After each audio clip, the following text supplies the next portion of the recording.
ऐसे कानून लाए थे, मुझे याद है दीपेंद्र जी रोज रोज आपके आंदोलन में शामिल होते थे, आपके साथ आकर बैठते थे। मुझे याद है आपने जिक्र किया दीपेंद्र जी, मुझे याद है यूपी में एक मंत्री के बेटे ने 6 किसानों को अपने जीप के तले कुचल दिया। करीब 1.5 मिनट का भाषण और उसमें 4 बार दीपेंद्र हुड्डा का जिक्र।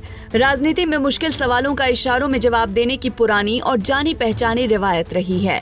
एक ऐसे राज्य में जहां कांग्रेस में जबरदस्त गुटबाजी हो और पार्टी चलाने वाले शीर्ष परिवार का एक प्रभावशाली सदस्य बार बार किसी रैली के मंच से पार्टी के ही किसी शख्स का नाम लेकर विरोधियों पर हमला करे तो इसे महज सियासी बयानबाजी के तौर पर नहीं देखा जा सकता। जी हाँ, कांग्रेस की राष्ट्रीय महासचिव प्रियंका गांधी गुरुवार 23 फरवरी को छठे चरण के प्रचार अभियान के आखिरी दिन हरियाणा में थीं। यहाँ उन्होंने पहले सिरसा में कांग्रेस प्रत्याशी कुमारी शैलजा के पक्ष में भव्य रोड शो किया और इसके बाद पानीपत पहुंची। यहाँ उन्होंने करनाल से पार्टी के प्रत्याशी दिव्यांशु बुद्धिराजा के पक्ष में आयोजित न्याय संकल्प रैली को संबोधित किया। इस दौरान प्रियंका गांधी ने अपने संबोधन में सत्तारूढ़ भारतीय जनता पार्टी पर किसानों के साथ अन्याय करने का आरोप लगाते हुए जमकर हमला बोला। लेकिन सबसे दिलचस्प बात ये रही कि उन्होंने इस दौरान दीपेंद्र हुड्डा का जिक्र कई बार किया।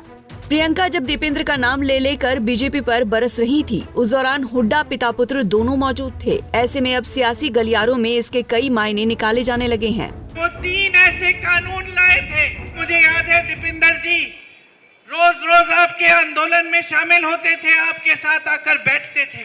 मुझे याद है आपने जिक्र किया दीपेंद्र जी, मुझे याद है यूपी में एक मंत्री के बेटे ने 6 किसानों को अपने जीप के तले कुचल दिया।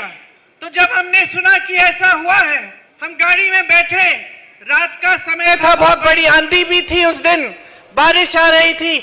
हमने कहा हम जाएंगे, उन किसानों के परिवारों से मिलने जाएंगे। मुझे ताज्जुब हुआ कि जिसने उनको कुचला उसके खिलाफ कोई कार्रवाई नहीं की गई, लेकिन जहां हम रह रहे थे चारों तरफ पूरे घर की पुलिस आ गई, नाकाबंदी की कि हम बाहर निकल ना पाए। दीपेंद्र जी ने आपको बताया हम किसी न किसी तरह से निकल गए। पूरी रात हम पुलिस से भाग भाग कर सब जगह नाकाबंदी की थी। किस लिए? हमको पकड़ने के लिए।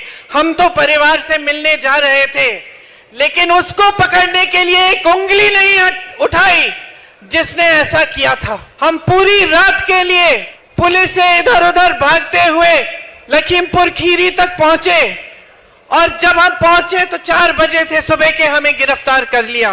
दीपेंद्र जी ने आपको बताया कि किस तरह से पुलिस ने हमको घेरा और हमें रोकने की कोशिश की, लेकिन ताज्जुब तो इस बात का था कि हमें रोकने की कोशिश हो रही थी, उनको रोकने की कोई कोशिश नहीं थी। दरअसल दीपेंद्र हुड्डा राहुल गांधी के युवा ब्रिगेड के उन साथियों में शामिल हैं जिन्होंने अभी तक साथ नहीं छोड़ा है, जिसके कारण गांधी परिवार उन पर काफी यकीन करता है। इसे इस बात से भी समझा जा सकता है कि पिछले दिनों यूपी कांग्रेस की जो स्टार प्रचारकों की लिस्ट जारी हुई थी, उसमें भी हरियाणा कांग्रेस के दिग्गज नेताओं में केवल दीपेंद्र हुड्डा का ही नाम शामिल था। ऐसे में एक रैली में दीपेंद्र हुड्डा का बार बार जिक्र कर कांग्रेस आलाकमान ने भी प्रदेश की राजनीति में उनके बढ़ते कद का एहसास करा दिया है।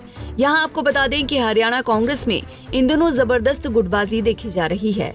सिरसा के रोड शो में न हुड्डा खेमे का कोई नेता दिखा और न ही पानीपत की रैली में एसआर के खेमे का कोई नेता। इन सब के बावजूद प्रियंका गांधी ने जिस तरह दीपेंद्र हुड्डा की खुलकर तारीफ की है, उससे तो यही लग रहा है कि हुड्डा परिवार का प्रदेश की सियासत में दखल आने वाले दिनों में कम होने की बजाय और बढ़ेगा। बहरहाल 4 जून को आने वाले चुनाव नतीजे हरियाणा कांग्रेस की अंदरूनी राजनीति के लिए भी काफी अहम साबित होंगे। पंजाब केसरी के लिए कृष्णा चौधरी की रिपोर्ट। हमसे जुड़े रहने के लिए हमारे YouTube चैनल को सब्सक्राइब करें और नई वीडियो की नोटिफिकेशन के लिए बेल आइकॉन को दबाएं। अगर आप ये वीडियो Facebook पर देख रहे हैं तो लाइक जरूर करें और ज्यादा से ज्यादा शेयर करें। धन्यवाद।